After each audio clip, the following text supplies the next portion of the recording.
اور خوب کماؤں گا پیسے، مولانا بنوں گا، خوب پیسے کماؤں گا، لوگوں کی جے بیٹھوں گا، تو پھر یہ مدرسے میں پڑھنا ہی دنیاوی علم ہے، یہ دینی نہیں ہے۔ دینی اور دنیاوی تمہاری نیتوں سے بنتا ہے۔ میں بات یہ اس لیے عرض کر رہا ہوں کہ جن لوگوں کو ایسا لگتا ہے کہ دین کا حصہ یا دین کی طرف آنا یہ ہماری ترقیوں کے لیے آڑ بن جاتا ہے، یہ ان کی خام خیالی ہے۔ اس لیے کہ میں نے تاریخ میں ایسے بڑے بڑے کرداروں کو دیکھا ہے جو دین کے بڑے عالم تھے، لیکن دنیا میں ان کا کوئی مثال آج تک ان کی مثال نہیں دے سکتا۔ امام رازی رحمۃ اللہ تعالی علیہ بڑے عالم دین ہیں، لیکن جانتے ہیں آج دنیا میں سب سے پہلے میڈیکل سائنس میں بچوں کے امراض کے علاج، چلڈرن اور بھی دیگر امراض بہت سارے ایسے ہیں جن کو کیلیفورنیا یونیورسٹی میں بھی پڑھایا جاتا ہے، ان امراض کی نشاندہی کرنے والے دنیا میں سب سے پہلے وہ امام رازی ہیں۔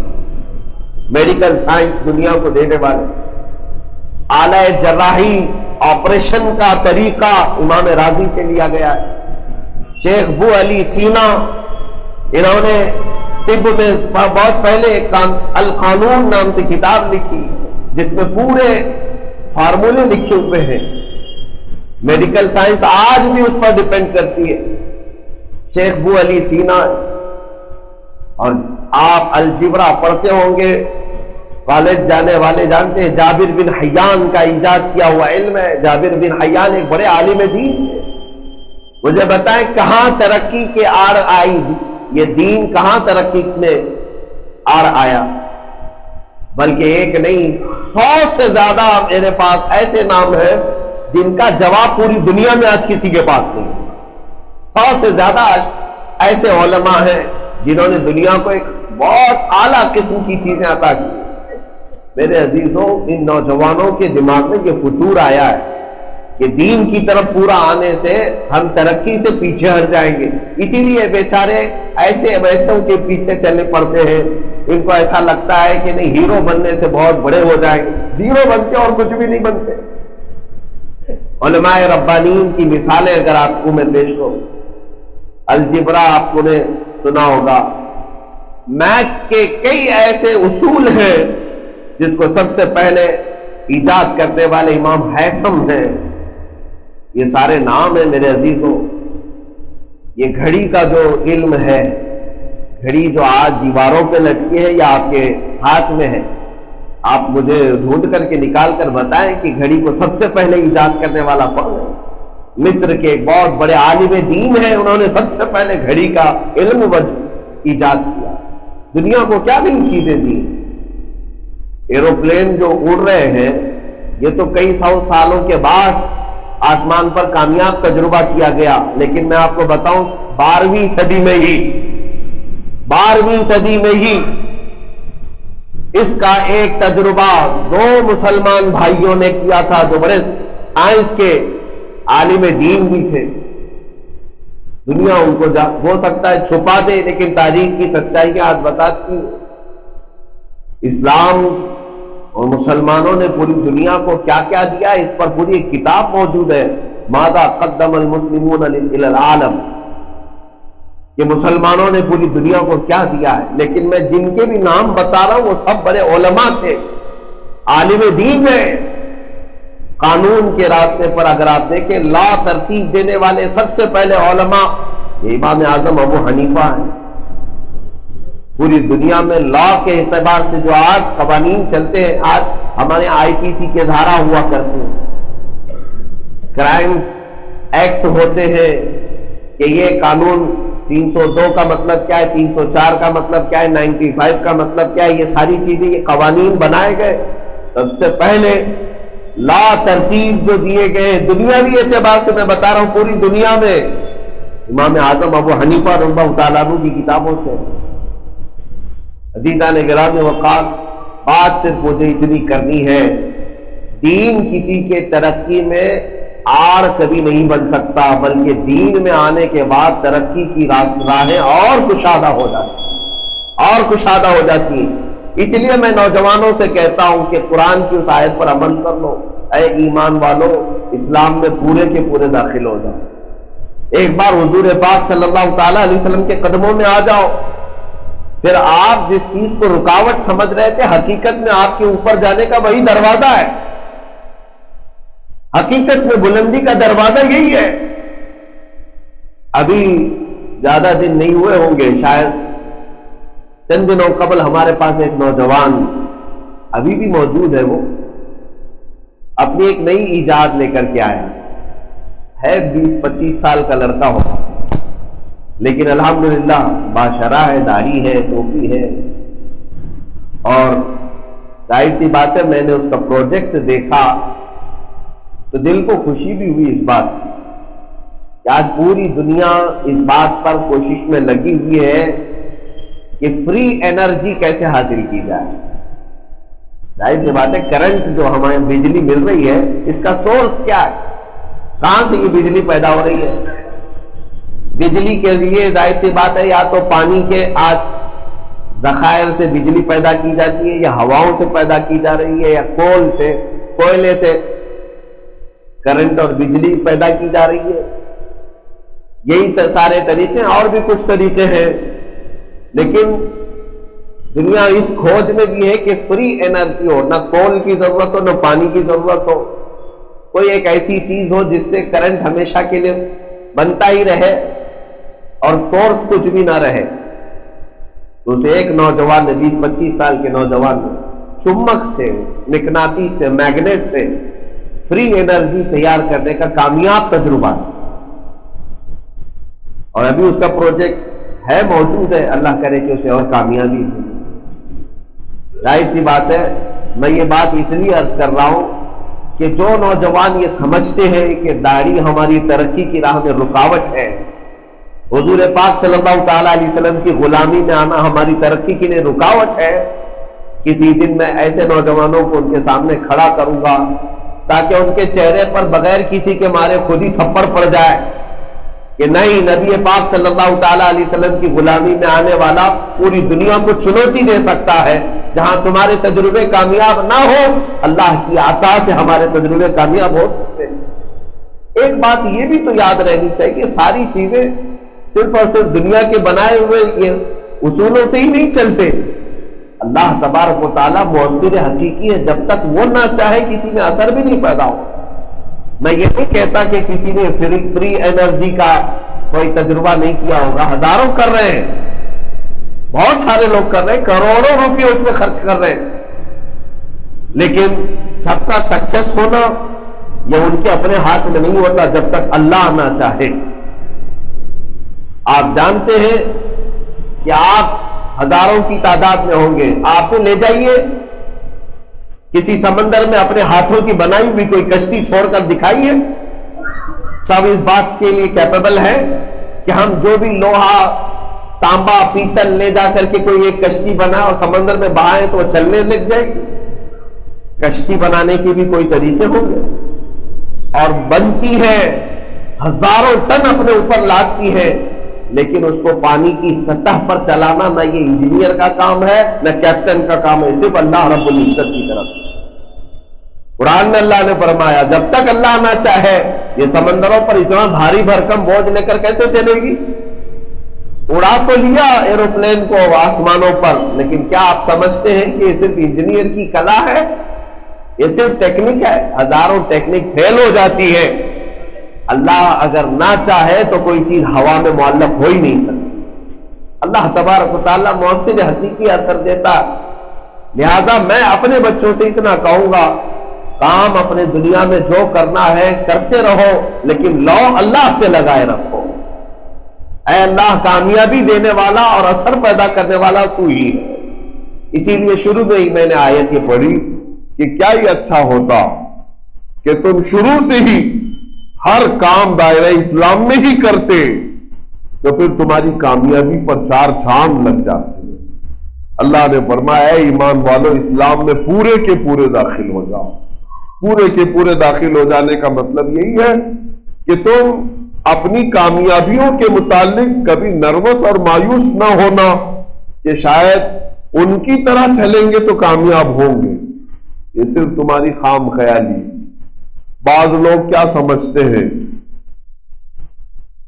میں نے کچھ دنوں قبل سنا تھا ایک بڑے سیٹھ صاحب تھے، بڑے پیسے والے تھے، بہت بڑے امیر، اور ان کے ہاں دولت کی ریل پیل اتنی کہ ان کے پاس خود حساب نہیں کہ کتنا پیسہ ہے۔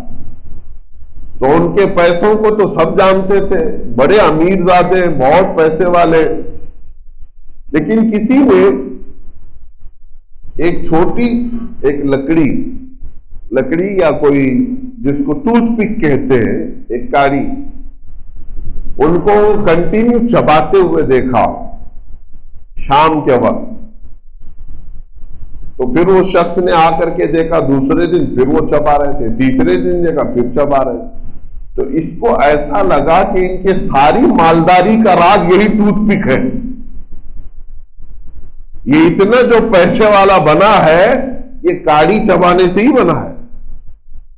تو اس نے بھی کاڑیاں جمع کی اور روز بیٹھ کر کے شام میں چباتا رہا۔ میاں وہ تو بیچارہ اپنے دانت کھلال کرتا تھا یا اپنے فالتو اوقات میں کاڑی چبا رہا ہے، لیکن اس انجانے یہ سمجھ میں آ رہا ہے کہ ساری دولت جو ہے یہ کاڑی چبانے کی وجہ سے ہو رہی ہے۔ تو اسی طرح بہت سارے نوجوان کچھ دنیا میں ہائی لیول پر چلنے والوں کو دیکھتے ہیں، ان کے طور طریقے، اور پھر سمجھتے ہیں شاید ان کی طرح ناچنا پڑے گا تب ہم امیر بن سکتے ہیں، ان کی طرح ننگے ہونا پڑے گا تب ہم امیر بن سکتے ہیں۔ یہ اسی کاڑی چبانے والے کی طرح تم بھی بیوقوف بن جاتے ہو۔ اصل اس کا مال یا اس کی دولت وہ کاڑی چبانے سے نہیں ہے، اس نے کمایا ہوگا اور اللہ نے عطا کیا ہوگا، تو بھی کما اور اللہ عطا کرے گا۔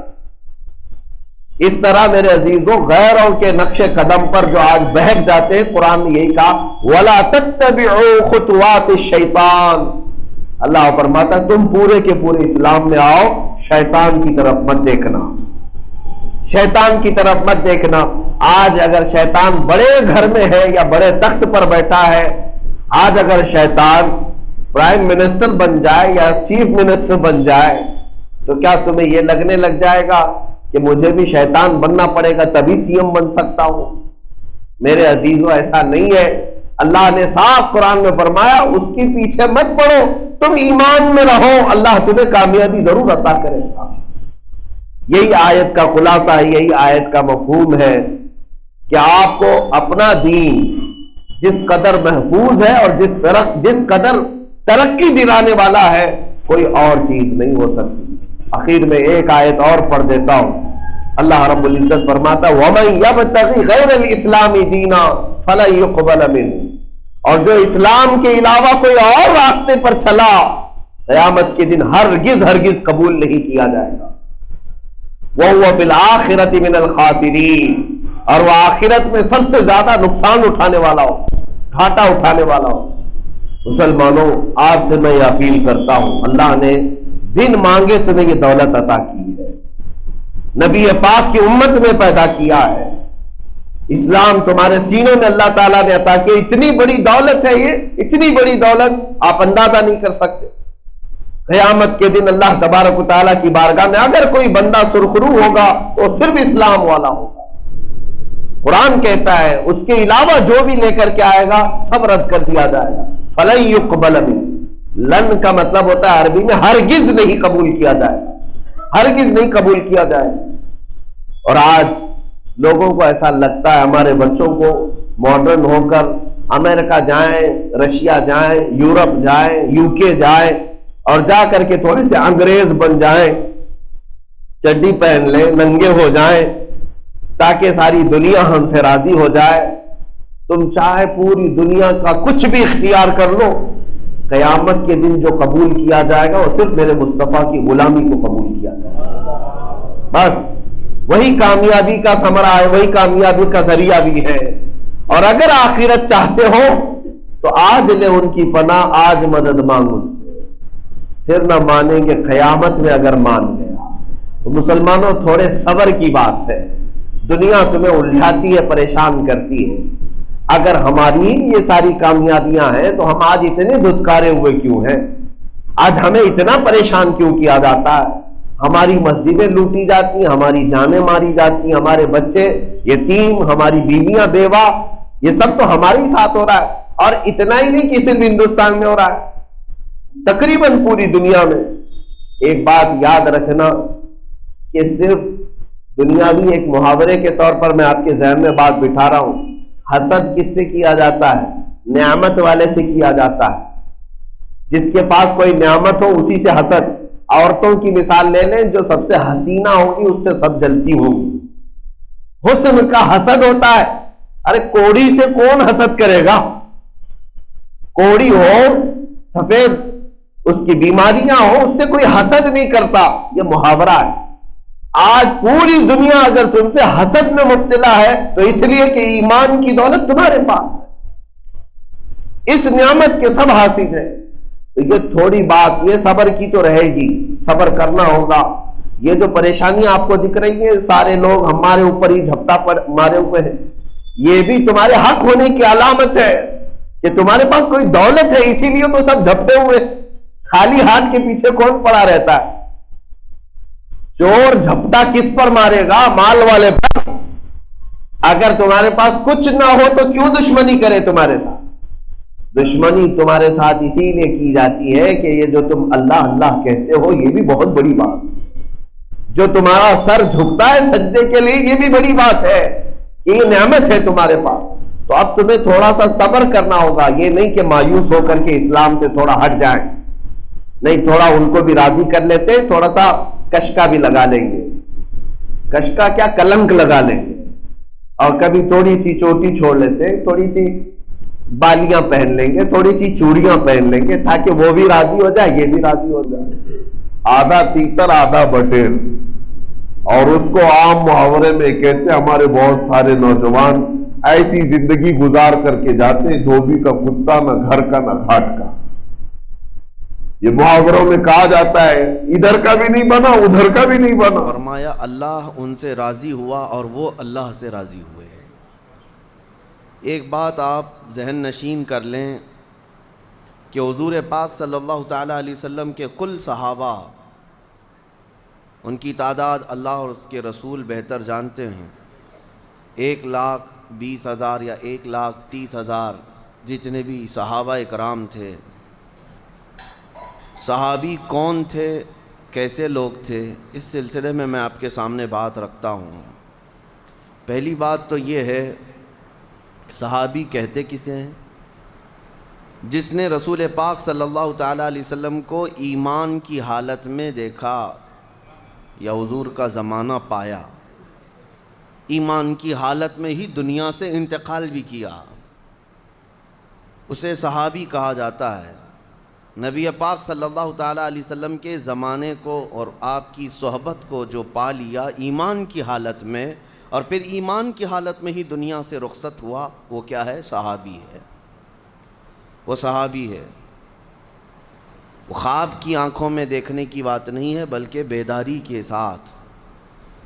اب میں آپ کو یہ بات بتا دوں، فرمایا گیا ہے کہ قیامت تک جتنے اچھے لوگ پیدا ہونے والے تھے، سب سے اچھے لوگ، ان سب میں کو چن کر کے اللہ نے رسول پاک کا صحابی بنا دیا۔ جو سب سے بہترین انسان پیدا ہونے والے تھے قیامت تک، ان میں سے ہر ایک کو اللہ نے چن کر کے رسول اللہ کا صحابی بنایا۔ اور ان کے متعلق قرآن پاک میں جا بجا آیتیں آئی ہیں صحابہ کے متعلق۔ اللہ فرماتا ہے وَكُلًّا وَعَدَ اللَّهُ الْحُسْنَى، جتنے ہیں سب کے لیے اللہ نے حسنہ کا وعدہ کیا ہے۔ حسنہ کیا ہے؟ جنت کا وعدہ فرمایا۔ سب کے لیے اللہ تبارک و تعالیٰ نے خیر کا وعدہ فرمایا۔ کون؟ وہ صحابہ کے لیے۔ ان کی صفات بھی اللہ فرماتا ہے ان الذین یحبون، اللہ تعالیٰ فرماتا ہے ان اللہ یحب الذین یقاتلون فی سبیلہ صفا کأنہم بنیان مرصوص، بے شک اللہ تعالیٰ ان لوگوں کو بے حد پسند فرماتا ہے کہ جب یہ جنگ میں جاتے ہیں ایسی صف بناتے ہیں جیسے سیسا پلائی ہوئی دیوار ہو، مضبوطی تھی ان کے اندر۔ وَأَمْرُهُمْ شُورَىٰ بَيْنَهُمْ، ان کے آپس میں معاملہ شورا سے ہوتا ہے، مشورے سے ہوتا ہے۔ ان کی صفات قرآن پاک میں جگہ جگہ رب تعالیٰ نے فرمایا ہے کئی جگہ پر رسول اللہ کے صحابہ کا ذکر آیا ہے۔ یہ آج میں آپ کے سامنے بات اس لیے رکھ رہا ہوں کہ صحابہ ہماری امت کی ایسی بنیادیں ہیں کہ اگر ان کو ہلا دیا جائے تو دین پورا مکمل ہمارا تزلزل کا شکار ہو جائے گا، کیونکہ حضور پاک صلی اللہ تعالیٰ علیہ وسلم سے جو کچھ بھی سنا، جو بھی حضور کی شریعت ہے، وہ سب پہنچانے والے کون ہیں؟ وہ صحابی ہیں۔ حضور اکرم صلی اللہ تعالیٰ علیہ وسلم کی ساری تعلیمات من و عن نقل کر کے امت تک پہنچانے کا جو کردار ادا کیا ہے وہ رسول اللہ کے صحابہ نے کیا ہے۔ اگر صحابہ کو تم نے مشکوک بنا لیا تو پھر تمہارا دین پورا مشکوک ہو جائے گا، دین کے اندر شک پیدا ہو جائے گا۔ اسی لیے قاعدہ ہے ہمارے دین کا، الصحابۃ کلہم عدول، جتنے صحابہ ہیں سب کے سب عادل ہیں، پرہیزگار ہیں، ان میں کسی سے جھوٹ کا شائبہ بھی ہم نہیں رکھتے۔ عزیزان گرامی وقار، یہ عقیدہ رکھنا ہر مسلمان کے لیے ضروری ہے، ورنہ اس کا دین کا نظام درہم برہم ہو جائے گا۔ اگر مثال کے طور پر کسی صحابی کے متعلق آپ شک رکھتے ہیں، بدگمانی رکھتے ہیں، نعوذ باللہ، تو مطلب یہ ہے کہ حضور کی تعلیمات اگر اس صحابی سے ہو کر کے آئی ہے تو وہ ساری تعلیمات کا بھی آپ انکار کر دیں گے، حضور پاک صلی اللہ علیہ وسلم کی ان حدیثوں کا بھی انکار ہو جائے گا۔ تو اس طرح ایک آدمی فلاں صحابی، ایک آدمی فلاں صحابی سے بغض رکھنے لگ جائے، خود رسول کریم صلی اللہ تعالیٰ علیہ وسلم کی حدیث سنو، اللہ اللہ فی اصحابی، حضور صلی اللہ تعالیٰ علیہ وسلم فرماتے ہیں میرے صحابہ کے بارے میں اللہ سے خوف رکھو۔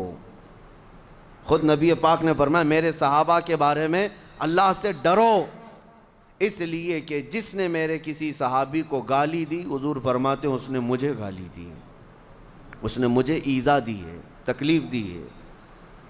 یہ نبی پاک صلی اللہ تعالیٰ علیہ وسلم کے صحابہ کیوں اس قدر معزز ہوئے کہ میرے آقا نے ان کی فضیلت میں یہاں تک فرما دیا کہ اگر تم میں سے کوئی احد پہاڑ کے برابر سونا خیرات کرے، احد پہاڑ جانتے ہیں مدینہ کے نواح میں مضافات میں واقع ہے، 10 کلومیٹر کے سراؤنڈنگ میں پھیلا ہوا پہاڑ ہے، ایک چھوٹی سی جگہ کا پہاڑ نہیں، 10 کلومیٹر لمبا چوڑا اکھنڈ ایک پہاڑ ہے۔ اس پہاڑ کے برابر اگر تم سونا خیرات کر دو، حضور فرماتے، اور میرا کوئی صحابی جو کے دانے کے برابر خیرات کرے، تب بھی تمہارے سونے والی خیرات میرے صحابی کی خیرات کے برابر نہیں ہو سکتی۔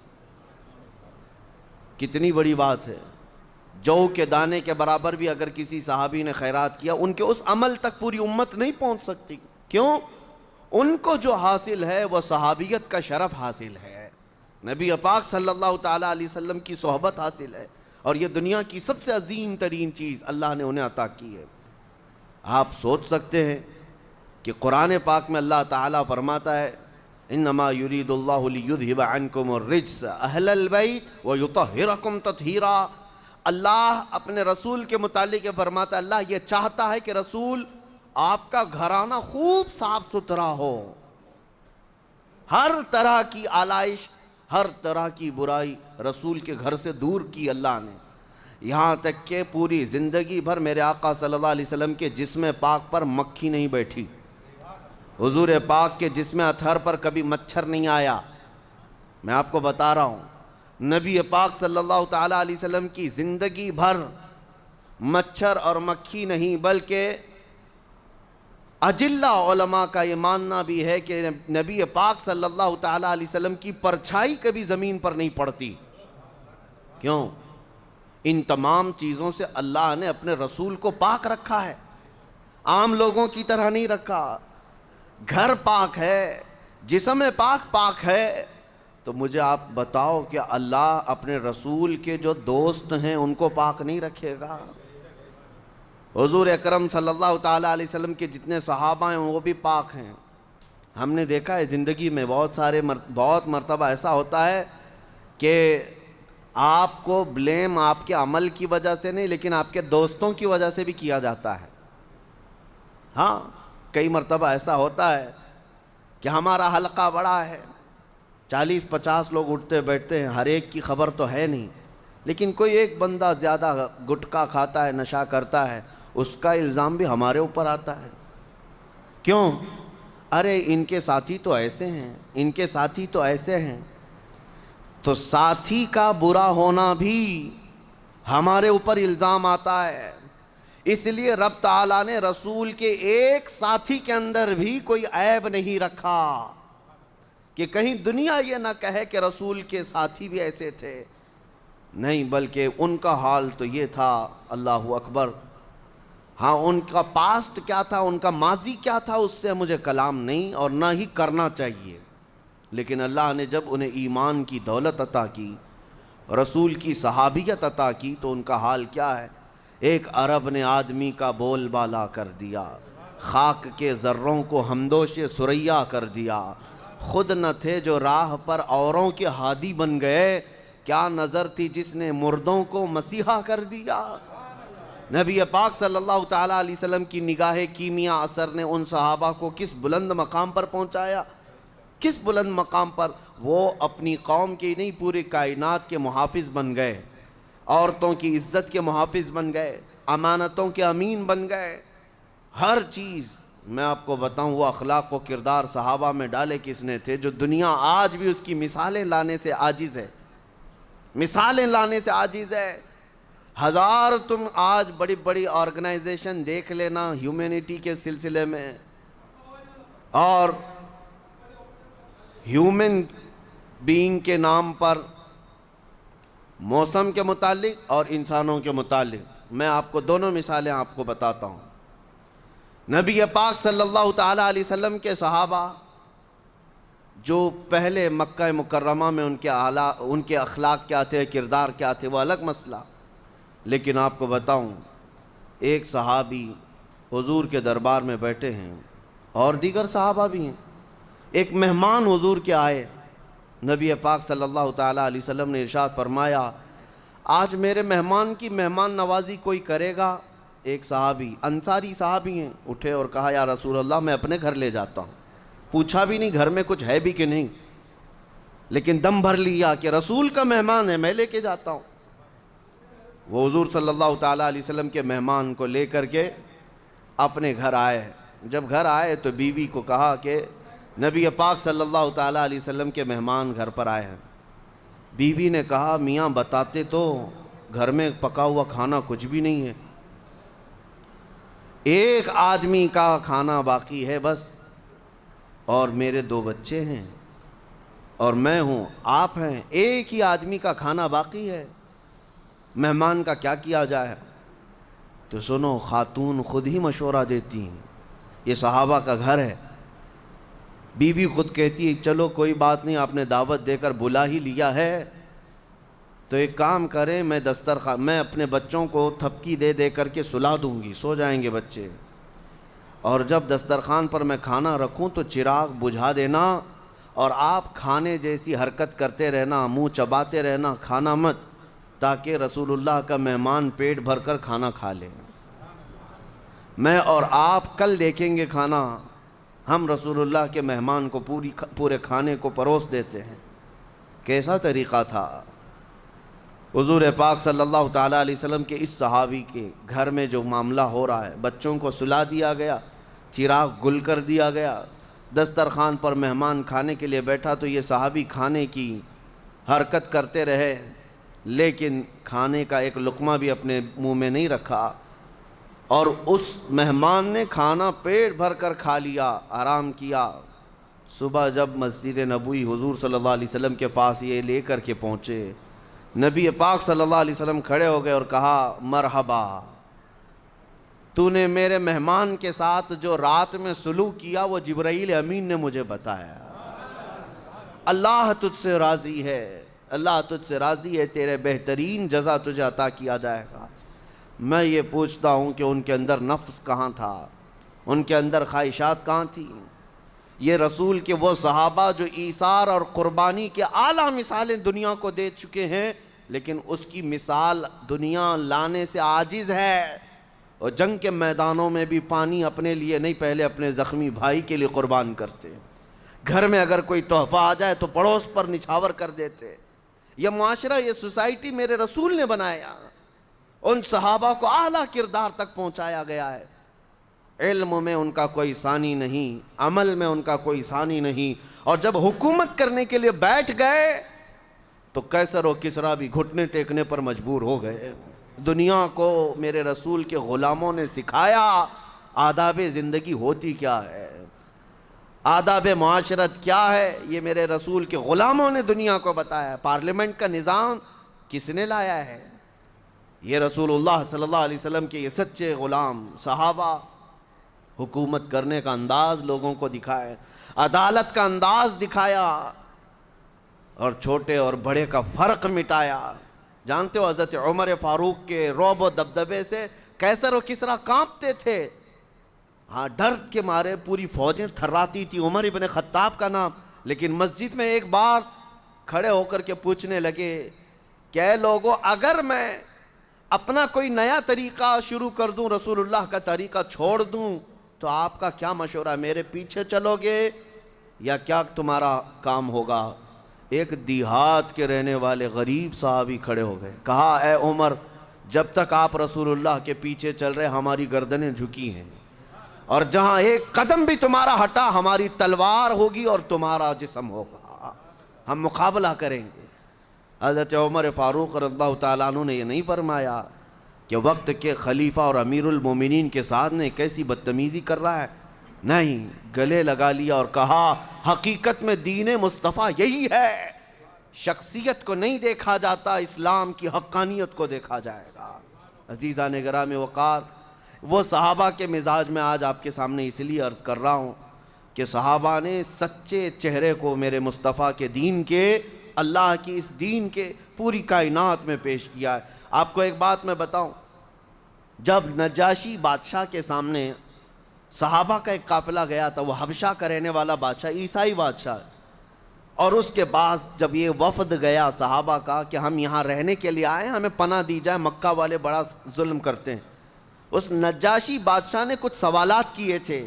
سب سے پہلے حضرت جعفر طیار یہ محفل میں حاضر ہوئے بادشاہ کے سامنے، بادشاہ نے پوچھا بتاؤ تو صحیح تمہارا دین ہے کیا، اس دین کی اسپیشلٹی کیا ہے، خصوصیت کیا ہے؟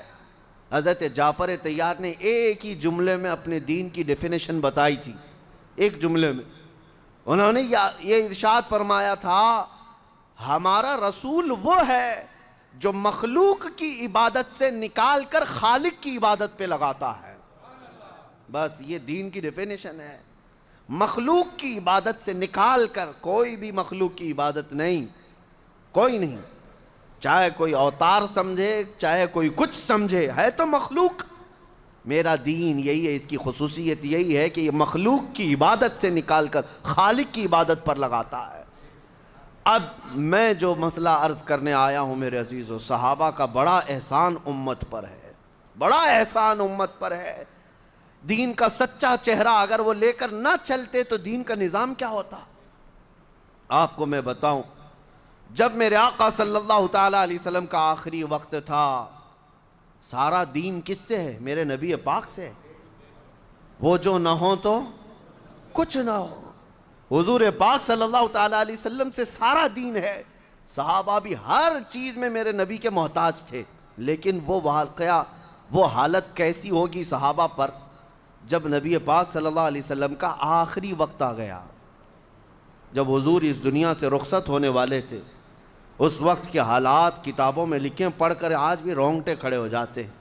بے انتہا محبت کرنے والے صحابہ جب حضور کو اخیر وقت میں علالت میں دیکھے حضور مسجد میں نہیں تشریف لا رہے نماز پڑھانے کے لیے، اتنی طبیعت میں علالت، نبی پاک صلی اللہ تعالیٰ علیہ وسلم کا آخری وقت جب آیا، جانتے ہیں جب روح حضور کی قبض کر لی گئی، ماں عائشہ صدیقہ کے حجرے میں تھے، سب سے پہلے جو حجرے میں داخل ہوئے حضرت ابو بکر صدیقہ ہے۔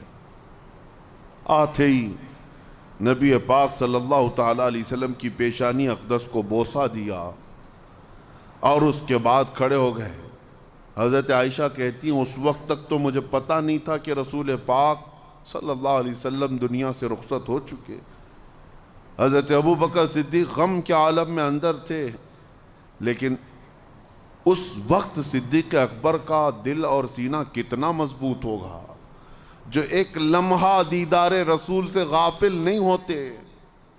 انہوں نے یہ کہا، یا رسول اللہ، جو ہونا تھا اللہ کا وعدہ ایک بار ہو چکا، اب اللہ دوسری موت کبھی آپ پر نہیں لائے گا، دوسری موت تو اب نہیں آئے گی، جو موت کا درد تھا وہ آ کر چلا گیا۔ یہ کہہ کر کے حجرے سے باہر نکلے، اعلان کر دیا، اے صحابہ، اللہ کے نبی ہم سے رخصت ہو چکے۔ وہ اپنے رفیق اعلیٰ کے پاس چلے گئے۔ یہ وقت کیسا ہے، سب کے سب ٹھنڈے پڑ جائیں گے۔ جس پر سارا معاملہ ڈیپینڈ ہو وہ تھوڑا ہٹ جائے تو حالات کیا ہوتے ہیں پتہ ہے؟ یہاں ہم چھوٹی موٹی چیزیں دیکھتے ہیں، کسی ایک تنظیم کا صدر ہے، کسی ایک کمیٹی کا چیف ہے، اس کے ادھر ادھر ہونے سے پوری کمیٹی پر فرق پڑتا ہے۔ یہ تو پورے دین کا نظام تھا۔ جب رسول پاک صلی اللہ تعالیٰ علیہ وسلم نے اپنی آنکھیں بند کر لی تو صحابہ پر کیا حالتیں تھی؟ جیسی اعلان ہوا سب ساکت و جامد تھے صحابہ، ان کے عشق کا مقام تھا، محبت کا تقاضا بھی تھا۔ حضرت عثمان غنی تو ایسے لگتے جیسے پتھر ہے، ان کو کوئی چونٹی کاٹے، کوئی ہاتھ مارے تو ہلتے تک نہیں تھے۔ کچھ صحابہ دیوار سے چپکے کھڑے تھے آسمانوں پر دیکھتے ہوئے۔ حضرت عمر کی کیفیت یہ تھی کہ تلوار نکال کر مدینے میں گھومتے تھے۔ خبردار کسی نے کہہ دیا کہ میرے نبی کا انتقال ہوا، میں اس کی گردن مار دوں گا۔ میرے رسول اللہ بارگاہ میں گئے، وہ آئیں گے، یہ ان کی محبت کا تقاضا تھا۔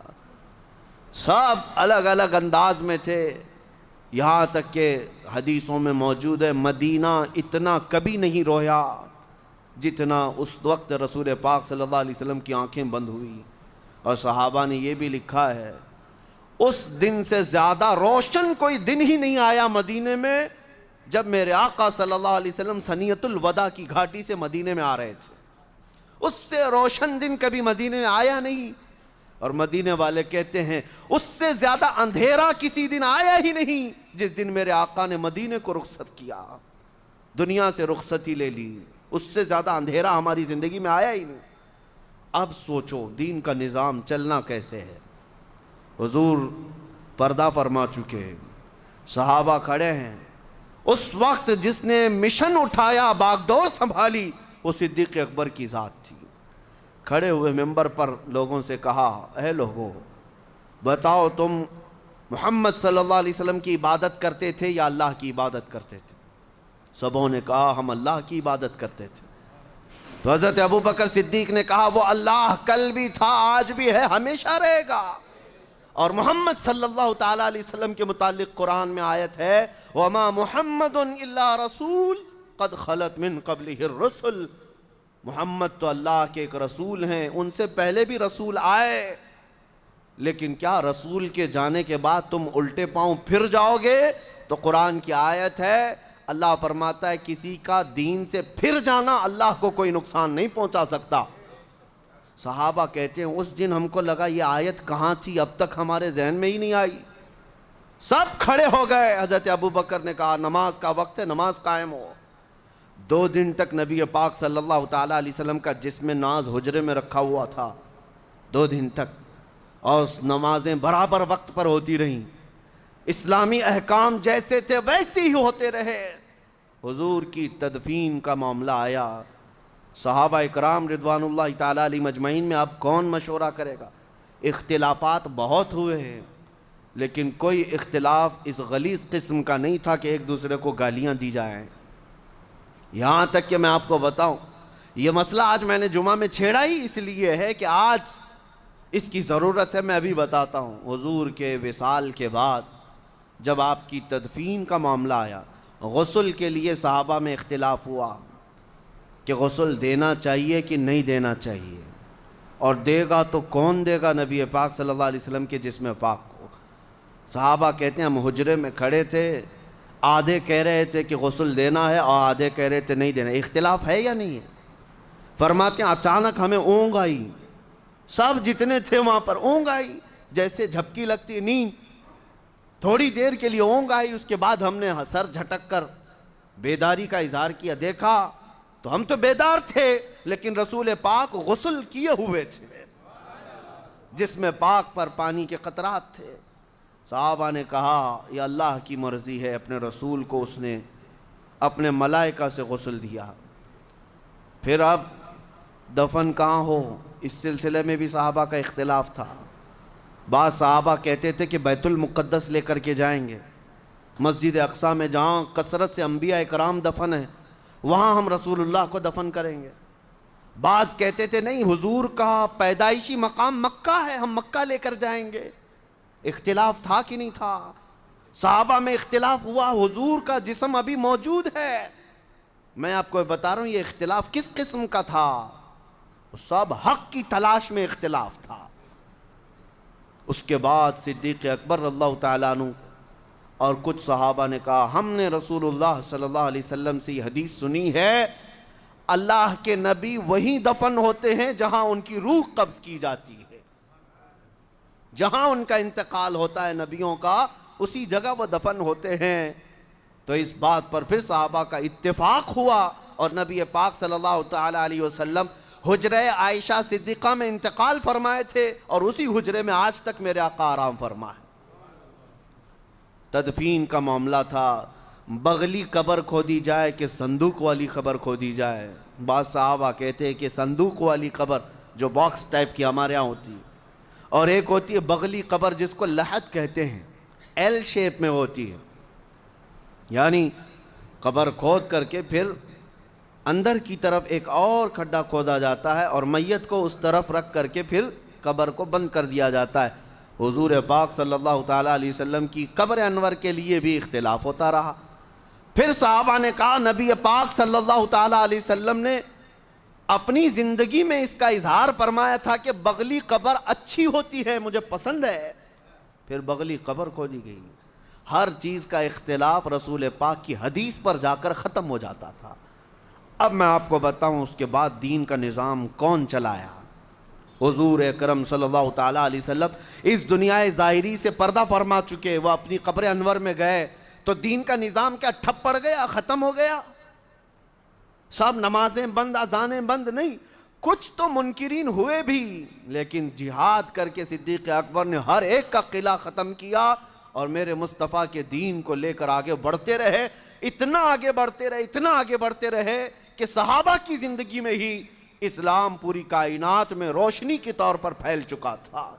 اس کی سرحدیں نہیں تھی، صحابہ کہاں کہاں تک جاتے تھے، مصر فتح ہوا، عراق فتح ہوا، یمن فتح ہوا، فلسطین فتح ہوا، یورپ میں اسلام چلا گیا، لیکن پھر بھی ان کی سیمائیں نہیں تھی، سرحدیں نہیں تھی۔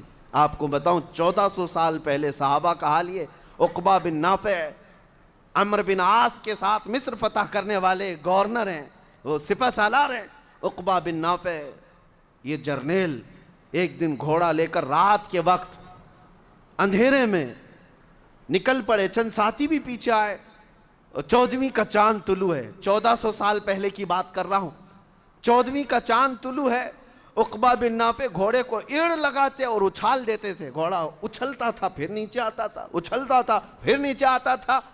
کوئی کھیل ہے، کوئی کرتب ہے، کوئی تماشا ہے؟ ساتھیوں نے پوچھا عقبہ بن نافع سے کیا کر رہے ہو آپ، گھوڑے کو ایڑ لگاتے ہو، گھوڑا اچھلتا ہے پھر آتا ہے۔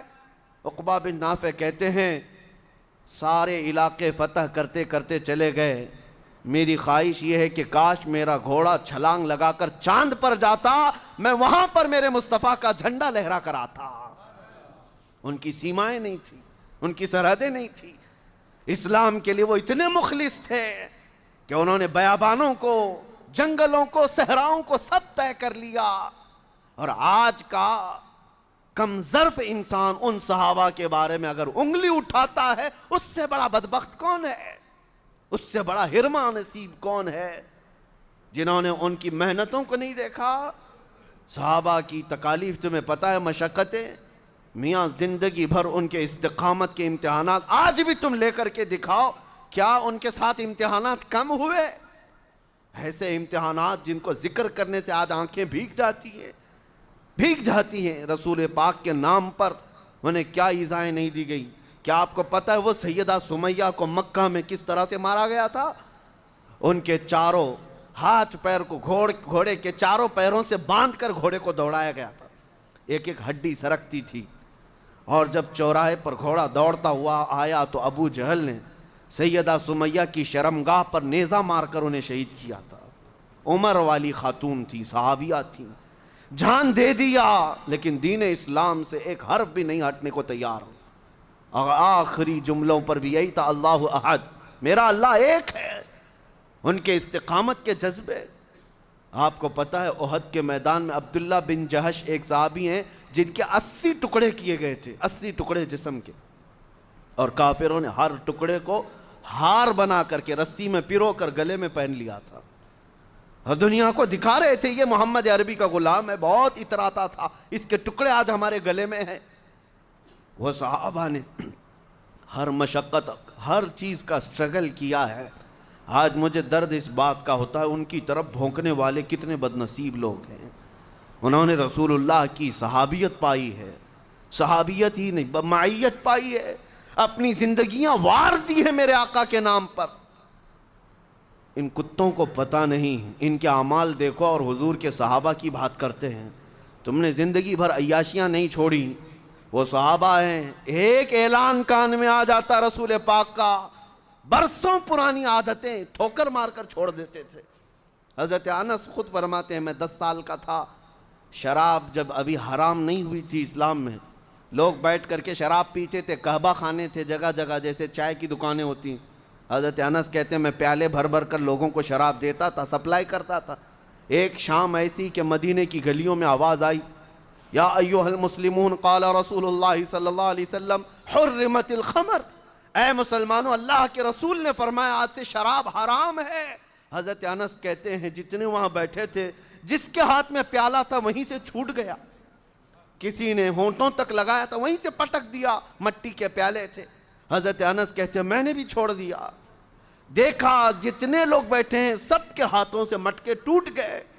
کوئی یہ نہیں کہتا تھا کہ ابھی پی لیتے ہیں بعد میں جا کر حضور سے پوچھ لیں گے مسئلہ کیا ہے، بات پکی ہے بھی یا نہیں یہ بعد میں دیکھ لیں گے، پہلے آج کا تو آج پی لیں گے۔ آج کے عمل نہیں ہے ایسے لوگوں کے۔ ہاں تمہارے تو روزے بھی اس طرح کے ہو جاتے ہیں، پہلے کھا لیتے ہیں بعد میں دیکھیں گے ٹائم کیا ہو رہا ہے۔ اور صحابہ کے کانوں میں ایک بار آواز آ گئی، رسول اللہ نے فرمایا ہے، بدل لیا ساری عادتیں۔ حضرت انس کہتے ہیں یہ تو میں جہاں تھا وہاں کا، پھر ہم نکلے مدینے کی گلیوں میں، جیسے جیسے ہم آگے بڑھتے تھے تو دیکھا مدینے کی ساری نالیاں شراب سے بہہ رہی، سبوں نے گھروں میں موجود 50-50 سال 60-60 سال پرانی جو شراب کے مٹکے تھے سب توڑ ڈالے۔ لیکن حیرت کی بات یہ ہے میرے عزیزو، کوئی ابھی تک حضور کے پاس آ کر پوچھا بھی نہیں کہ آپ نے صحیح کہا یا نہیں، اعلان آ گیا۔ ان کا عمل وہ تھا میرے مصطفیٰ کی بات پر، ایسا یقین رکھنے والے صحابہ آپ کو میں بتاؤں وہ کس قدر وفادار تھے۔ حضرت انس بن نزیر حضور کے رازدار صحابی ہیں، حضور ایک بار ان کے گھر گئے، ایک مکہ سے لیٹر آیا تھا، مکہ والے جو کام کر رہے ہیں جنگوں کی تیاری کر رہے تھے، کسی نے وہاں سے خبر بھیج دی۔ نبی پاک صلی اللہ علیہ وسلم نے انس بن نزیر سے کہا پڑھو کیا ہے، انہوں نے پڑھ کر سنایا، حضور نے کہا کہ ٹھیک ہے اس کو راز میں رکھنا کسی کو پتہ نہ چلے۔ فرمایا حکم حضور آپ کا، سر آنکھوں پر۔ نبی پاک صلی اللہ علیہ وسلم گھر سے نکلے، بیوی اندر سے آئی انس بن نزیر کی، وہ ایسی بیوی جس کو حضرت انس بہت چاہتے تھے، عشق تھا ان کے درمیان، بڑی محبت کرتے اپنی بیوی سے۔ بیوی باہر آئی، انس بن نزیر سے پوچھا کیا رسول اللہ صلی اللہ علیہ وسلم کے پاس کیا بات چل رہی تھی؟ انس بن نزیر نے کہا اس میں تمہیں دخل اندازی کی ضرورت نہیں، تمہاری محبت تمہارا عشق جو میرے ساتھ ہے میرا تمہارے ساتھ ہے، اس کا مقام الگ، یہ رسول اللہ کی بات ہے۔ تو انس بن نزیر کی عورت کہتی ہے ٹھیک ہے چھپانا چھپاؤ، لیکن میں نے تو سن لیا مکہ سے لیٹر آیا ہے، جنگوں کی تیاری ہو رہی ہے، سن لیا تھا دیوار کے پیچھے سے۔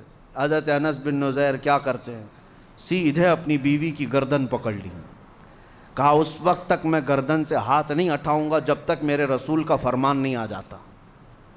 کیونکہ میں خیانت دار میرے مصطفیٰ کا نہیں بن سکتا. چاہے میرے اور نبی کے درمیان میرا باپ آ جائے، میری ماں آ جائے، میری بیوی آ جائے، کوئی بھی آ جائے، گردن پکڑ کر کے حضور کے پاس لے آئے. ایک طرف محبت ہے، ایک طرف عشق بھی ہے. اور حضور صلی اللہ تعالیٰ علیہ وسلم کے پاس آ کر عرض کرتے ہیں، یا رسول اللہ مجھ گنہگار کو معاف فرمائیں. میں نے آپ کے راز کو افشا نہیں کیا، لیکن اس نے دیوار کے پیچھے سے سن لیا. نبی پاک صلی اللہ علیہ وسلم نے مسکرا کر فرمایا، انس چھوڑ دو ہاتھ، وہ بھی میری صحابیہ ہے. جس طرح تم حفاظت کرو گے راز کی، وہ بھی میری حفاظت کرے گی. میں یہاں پر بیان یہ کرنا چاہتا ہوں کہ وہ صحابہ نبی کے لیے کتنے مخلص تھے، کتنے مخلص تھے.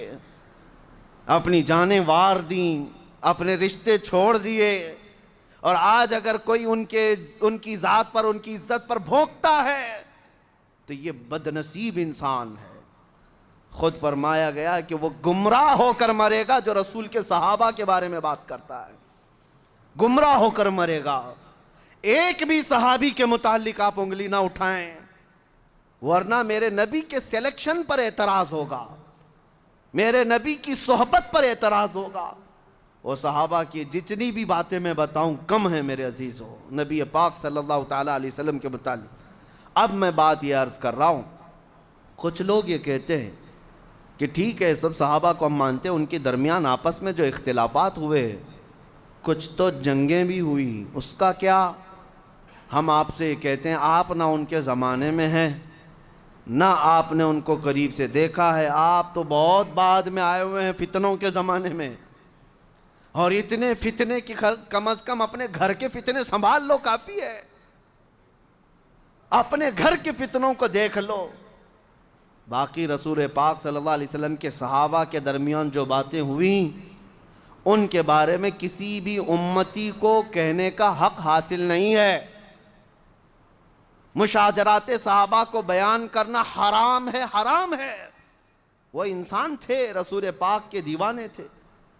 کیا میں نے اس سے قبل یہ باتیں نہیں بتائیں؟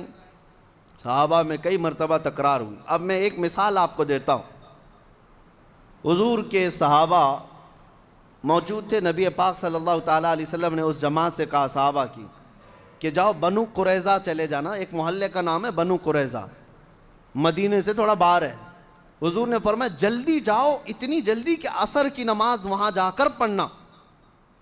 بات سمجھ رہے ہیں؟ 10 صحابہ تھے، 12 صحابہ تھے، جتنے بھی صحابہ تھے، ایک جماعت تھی صحابہ. نکل پڑے، نبی پاک کا فرمان تھا بنو قریظہ میں پہنچنا ہے، جلدی جانا ہے، اس لیے نبی پاک نے فرمایا. اب چلتے چلتے دیر ہو گئی، سورج ڈوبنے کے قریب آیا، عصر کی نماز تو جا رہی ہے، ابھی بنو قریظہ پہنچے نہیں. کریں کیا؟ صحابہ میں 2 جماعتیں ہو گئی.